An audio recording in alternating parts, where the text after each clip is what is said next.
La France semble avoir le plus d'influence sur ses anciennes colonies, quand on la compare aux autres empires coloniaux précédents. En ce moment, les habitants des nations africaines qui étaient autrefois dominées par la France, prennent position contre leurs anciens colonisateurs, recherchant une indépendance totale vis-à-vis de la France.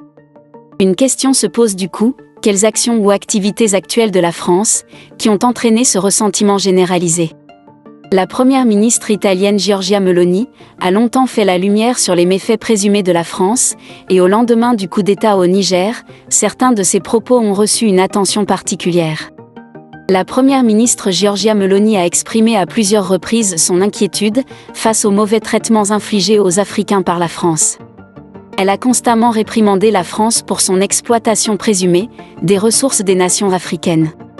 La France, affirme-t-elle, profite de manière disproportionnée des ressources africaines par rapport aux populations locales. Meloni estime que s'attaquer au problème de l'immigration clandestine nécessite de mettre fin à l'exploitation des Africains et de leur permettre de se libérer de ces pratiques d'exploitation. Écoutez ce qu'elle dit. Ici, il s'agit d'un enfant qui travaille dans une mine d'or au Burkina Faso.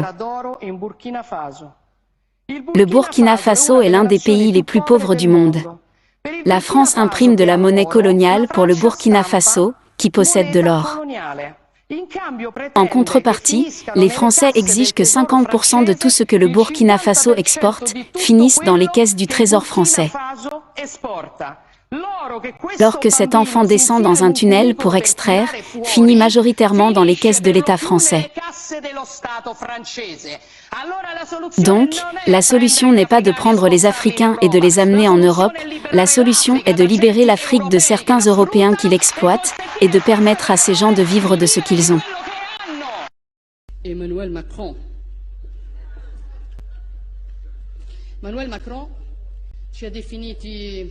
Macron nous a décrits comme dégoûtants, cyniques et irresponsables. Et d'un coup, la presse italienne a commencé à me demander « Avez-vous entendu ce que Macron a dit sur nous ? Il a dit que nous étions irresponsables, quelle honte !» Les irresponsables, Emmanuel Macron, sont ceux qui ont bombardé la Libye parce qu'ils craignaient que l'Italie n'obtienne d'importantes concessions énergétiques avec Kadhafi, et nous ont laissés face au chaos de l'immigration clandestine, auquel nous sommes confrontés aujourd'hui.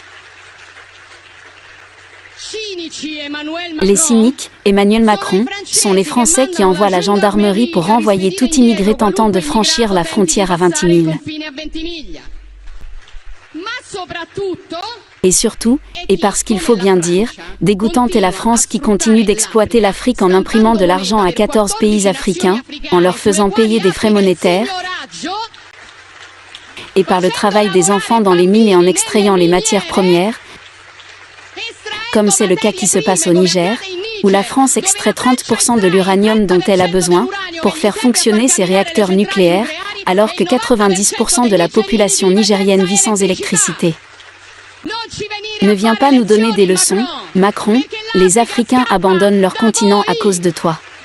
La solution n'est pas de transférer les Africains en Europe, mais de libérer l'Afrique de certains Européens.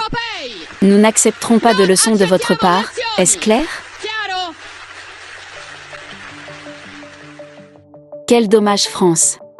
Ce que vous avez fait en Afrique depuis des décennies, c'est vraiment de la méchanceté au plus haut niveau.